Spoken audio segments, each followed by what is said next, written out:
not urgent. 2 minutes to maneuver to PRM attitude. We are watching and concurred. 90 seconds-ish, maybe. Pilot Victor Glover confirming that maneuver less than 2 minutes. Again, that the point of that maneuver is to point the main engine of the ICPS, the RL-10 engine, in the proper orientation to execute that 26-second burn. It needs to point in the correct position to achieve the goal of raising the perigee to 100 nautical miles.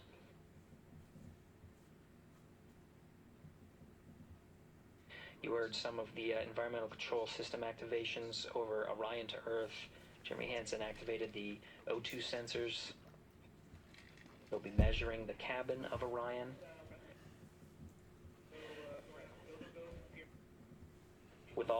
During all of the activations, here on the ground in Mission Control Houston, Flight Director Judd Freeling is doing a poll with all flight controllers in the room to see if we are in a go position to go ahead and execute the perigee raise maneuver.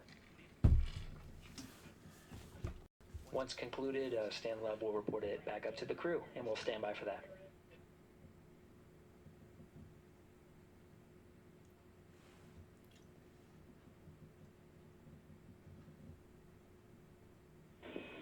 Integrity Houston, MCC polls go for PRM pending attitude and saws.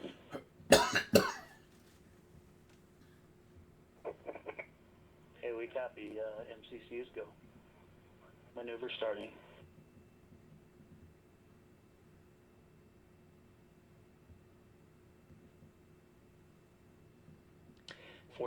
Minutes of mission elapsed time. The maneuver to the burn attitude has begun. The maneuver also is paired with reorientation of the solar array wings that have been deployed. They will have various positions throughout the duration of the flight. Of course, solar array is meant to maximize the draw of power from the sun. So when deployed, we're in a biased solar array wing configuration that was called solar normal. This allows for the greatest surface area of the solar array wings to be drawing power and powering up those batteries of integrity, of which a cross-tie was enabled between the four batteries, the four battery buses that are inside of Orion.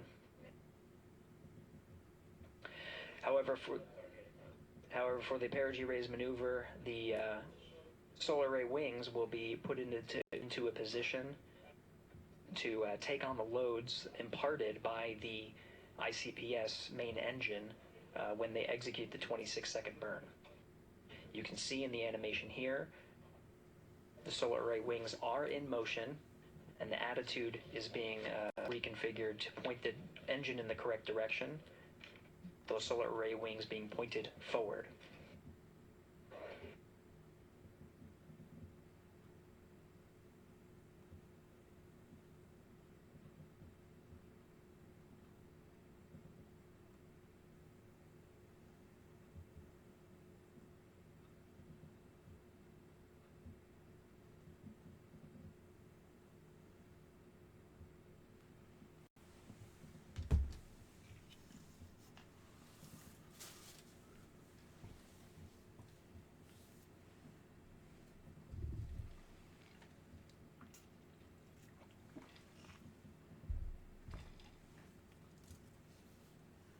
You're getting a live look inside the Artemis II mission flight control room. The team you see here oversaw the ascent of our four astronauts inside Integrity, launching at 6:35 and 12 seconds p.m. Eastern Time. Now again, this room will be occupied 24 hours a day, 7 days a week, with flight controllers shifting on 3 shifts to oversee 24/7 operations of Artemis II while in flight. We will cover that live on the NASA YouTube channel, and we'll be covering that around the clock as we begin to wrap up our coverage here on NASA Plus. Before I do want to send it over to our colleagues at the Kennedy Space Center. And to my colleagues, it was a pleasure to join the teams at the Kennedy Space Center and be a part of such a historic launch. Here in Houston, again, we're turning our attention to the mission. And for now, we'll say farewell and thank you to our colleagues there for today's launch coverage. We'll see you again soon for Splashdown. This is Mission Control Houston, sending it back over to Megan and Nicole at the host desk. Thank you, Gary. And yes, it was such a pleasure to be a part of this historic mission that started right here at Kennedy Space Center. It was such an amazing sight to be a part of. And now, as Reed Wiseman, Victor Glover, Christina Cook, and Jeremy Hansen begin their journey, we here at the Kennedy Space Center are about to wrap our broadcast. We'll, of course, though, have 24/7 coverage with our colleagues at Johnson Space Center starting as soon as we sign off, so don't worry. You can follow along our 4 astronauts every minute of their nearly 10-day journey to the moon and back. Nicole, I'll definitely be watching it, and I'm sure you will too. Yes, of course. You know, they just started, right? The launch was beautiful. This was a historic day. They're on their way back to the moon for the first time in over half a century, but they've got a lot of work ahead of them, and so we're excited to see what they have to do and excited to test out the Orion spacecraft. This is a test flight after all, and we're excited to see what we can learn from this mission.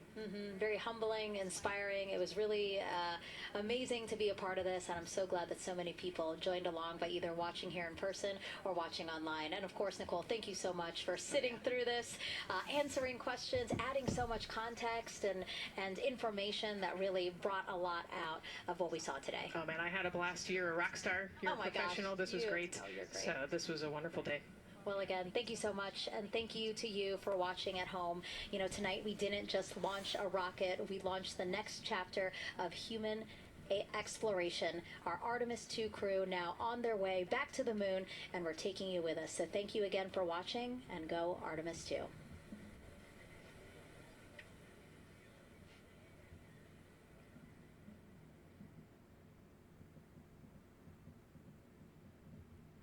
All 4 astronauts, and it appears all of them are undergoing their